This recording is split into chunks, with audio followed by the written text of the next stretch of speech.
Hello, I'm Tai Duncan, Vice President of Community Integration at Cresco Labs in Chicago. I'm here today to talk about why we must have ESG in cannabis. So there are three reasons, in my opinion, that we need to have ESG in cannabis. One, it's the right thing to do. Two, it's increasingly important to key stakeholders in the industry. And three, it's good business. But I've also heard a lot of folks ask me, what even is ESG? So I'll start by explaining that a little bit.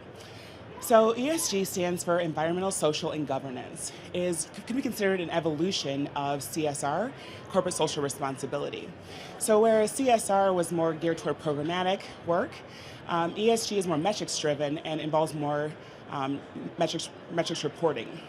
So under the environment, you're looking at things like greenhouse gas emissions, waste, water, and impact on the environment, sustainability, and climate. When it comes to social, it's things like diversity, equity, inclusion, employee health and safety. We're talking about community engagement as well. And then with governance, it's your governance practices. How are you managing executive compensation, board structure and diversity, political lobbying, those sort of things. So it's a growing area in cannabis, but it's been around for quite a while in other industries. So, first of all, why is it important, the right thing to do? As companies have shown for years that it matters to care about communities, to care about the environment, to care about how your company is governed. And so, part of our responsibility as cannabis operators is to do right by all those constituents. And that includes our employees. It helps with employee retention and attraction, as well as our customers. People are becoming more values-based in how they consume.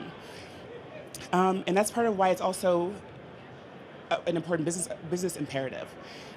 When it comes to the increasing importance to key stakeholders, those stakeholders are our employees. They are our customers. They are also the regulators in the field. So as states move from medical to adult use, or we move toward hopefully legalization on the federal level, there are increasing demands for climate disclosures from companies. Even the SEC has recently put out some proposed rules around that. And so people want to know, what is your social impact? What is your environmental impact? What are your governing practices? And I want you to tell us what they are and then explain to us how you're going to improve on those. And when it comes to being good business, all of those things tie into this certainly, but it's also about becoming widely accepted in cannabis now. So although about 90% of Fortune 500 companies do have an ESG plan for their businesses, only 1% of cannabis companies have ESG reports out currently. So as we are an emerging industry and we are involved in innovation and we're leaders, we have a responsibility to do the same thing when it comes to ESG. When it comes to getting access to capital ultimately as well, investors for many years now have been looking at ESG factors when they're helping their clients to make business investment decisions. And then lastly, from a personal standpoint, I believe that to whom much is given, much is required. And the cannabis industry has a complicated history. And it is our responsibility as owner-operators, as vertically integrated companies, anyone coming into the industry in any way, in my opinion, to do their part to become more environmentally sustainable, to be more proactive when it comes to increasing diversity. It's good business to do these things. And it's the right thing to do for our companies, industry, the communities in which we serve. I really enjoyed my experience with Women Grow so far. What I've most appreciated is the amplification of voices of women in the industry. When people ask me how I ended up in cannabis, I think about really the joy of being in the industry, because I don't feel as a Black woman that I am limited in my ability to make decisions, to have a seat at the table.